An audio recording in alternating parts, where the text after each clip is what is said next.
Hi guys, it's Gulfraz here, and in this video I wanted to share with you why chasing views and fancy editing is not going to guarantee the success of your personal brand. Now, if you don't know who I am, my name is Gulfraz. I'm on a mission to serve, inspire and unbind you so that you can become magnetic and then serve others using that magnetism. So this whole idea, I want to share with you some actionable insights. I want to give you some pitfalls that you need to avoid, and I also want to share with you a solution at the end so that you can bring this into your content strategy as well. A lot of people out there, especially when they're just starting out, they see creators out there who have fancy editing teams, 10, 20, 30 grand a month, marketing teams creating really visually appealing content for their audience. They think that is what drives the results. Now, taking the Pareto principle into account here, the 80-20 rule, what I usually say is 80% of the content needs to be focused on the value and the substance and what you're actually injecting into your content, as opposed to the fancy 20%, the editing, the cinematography and the fancy little icings on the cake, which don't necessarily move the needle as much on your content. I want you to think of how content that you consume, and even a lot of big creators, where did they start from? They started on focusing on the 80%, the value, the substance.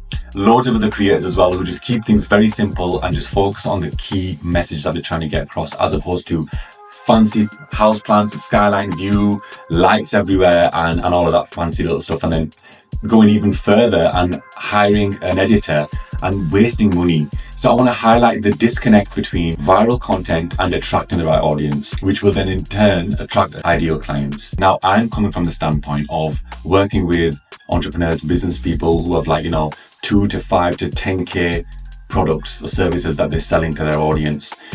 Do you genuinely think that if you've got a program, for example, a coaching program, that's going to require a certain type of individual to consume your content to be a success story for your brand, for your product, for your service? Do you think you need to hook them with fancy edits and beautiful sceneries? Or do you think what you're going to say and the substance behind your message and the delivery of your message is what's going to actually drive them to want to work with you and to be inspired by what you're saying? It's the Pareto principle, it's the 80-20 rule.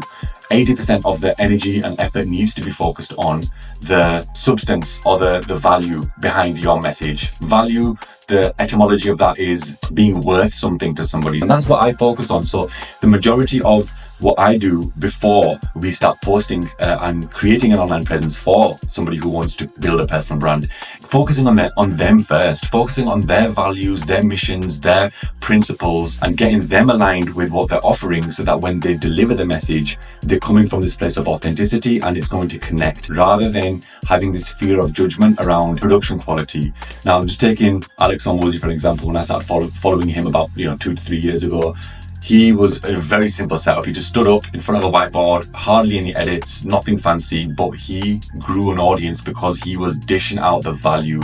For people like me, for business owners, people who were interested in business, he was giving us the gold, and that's what kept us hooked. Not the fact that there was a smooth transition or there was some beautiful text that went underneath, and none of that stuff. It's literally zero. He transitioned from that to recording out of his cupboard, which was literally a very narrow room, no windows, no nothing, and a lot of the videos was actually recorded on his webcam, and still he garnered the views that mattered. Now, I'm using him as an example because what I saw is when he delivered a presentation about how he's spent 40 months and millions of dollars on his content strategy and what he learned from that and what actions he's taking after the lessons that he's learned. It just validated everything that I stood for, and that made sense to me as well. Unfortunately, still a lot of people are caught on the fact that you need a fancy editing team and you need fancy edits and you need all of these things which actually make up for the 20% rather than the 80%, which is going to move the needle for your content strategy. So your energy and your enthusiasm, that's what's going to connect. Now, I'm going to just quote Dr. Demartini again. He says, take what you know and let what you know grow. So there's no pressure. We're just focusing on what you already know and using that, because there are going to be people who are a step behind you, 2 steps, 10 steps behind you, who are going to really value what you're saying. I think what most people struggle with is the judgment that you're going to get from people who are 5 steps, 10 steps, 20 steps ahead of you, and thinking that they're going to be, my content's going to suck, basically, which is not the case at all. We all are in a different place in our lives, and we need to understand with taking what we know and letting what we know grow is what's going to help us move the needle rather than the editing side. I always say, look, I've got an editing team, and when I talk to my editing team, I say to them that it's not your job to make sure that the content connects with the audience. This is the client's job. So it's my role and my responsibility to make sure that my client understands exactly how to deliver valuable content.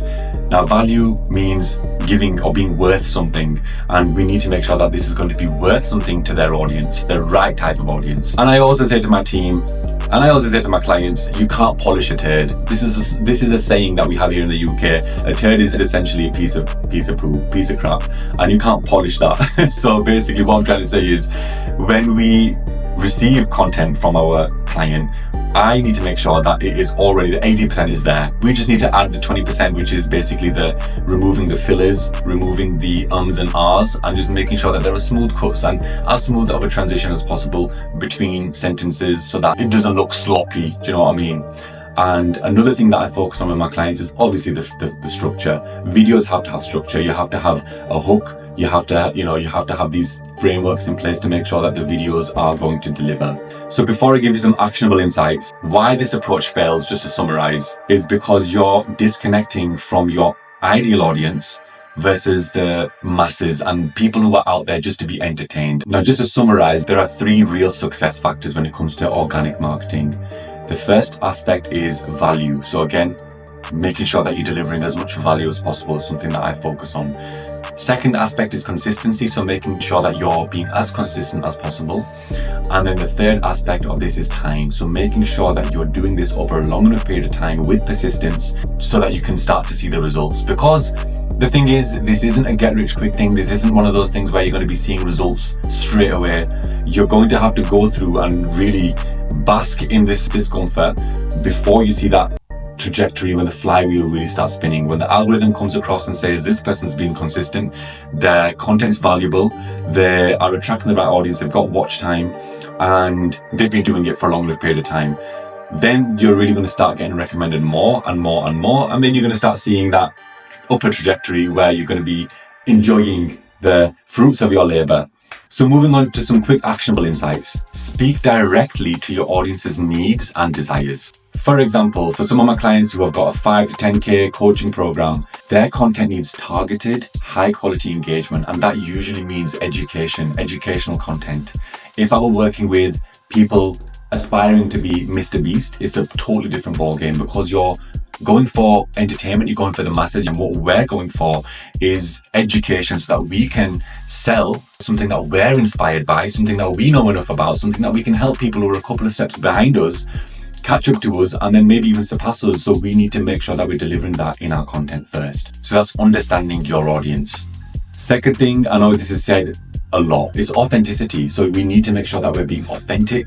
Avoid being someone you're not. Like, look where I'm recording from. Do you not think I would love to be recording from the top of the Giza pyramid? You know, that would be an amazing view to be recording a video from. And authenticity does not mean oversharing. It's just about being genuine in what you deliver. Now, I'm not going to tell you, what underwear I'm wearing right now. I'm not going to tell you what I had for breakfast. Not necessarily. I mean, if I wanted to make a vlog or if I wanted to go down that route, fair enough. But like I said, again, we're business people here. We are business owners first, YouTubers or vloggers second. We're not going to be vloggers. We're using these platforms to help our businesses and help increase our profits so that we can help more and more people, so that we can be the change that we want to see in the world.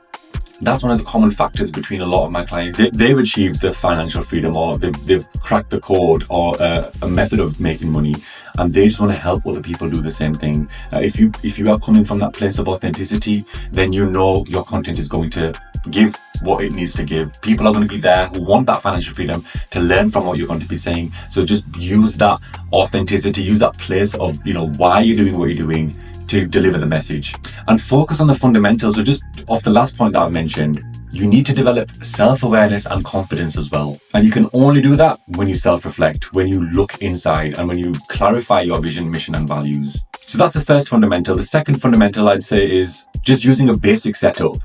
You could have a whiteboard, you could just be sat down like I am, you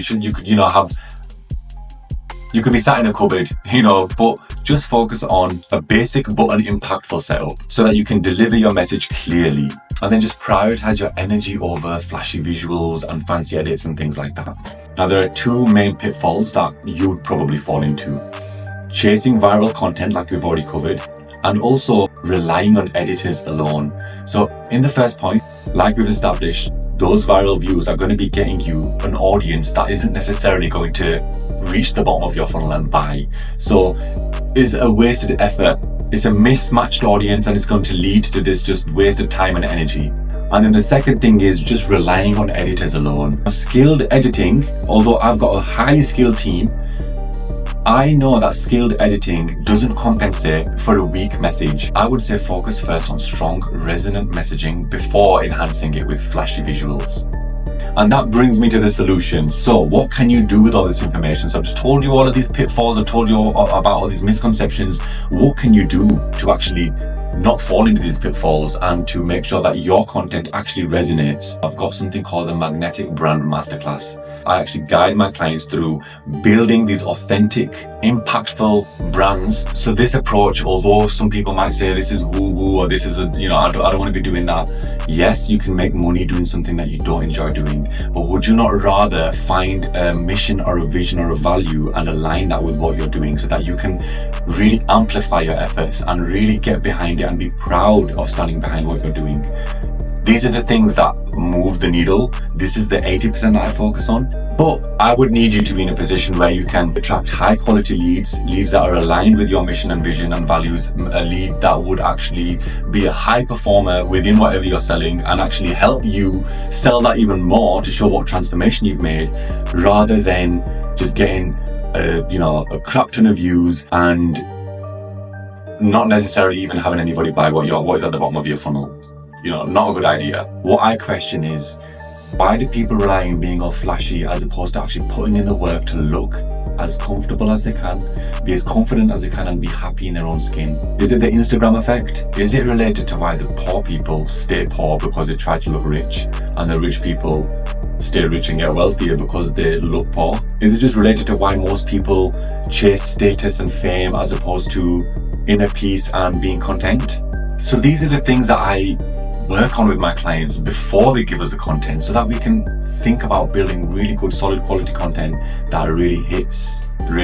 So if you agree, if you disagree, let me know. I love to have an open conversation with people. I'm always open to learning new ideas and new things. Subscribe if you really want to know about how to actually stand out in the right way.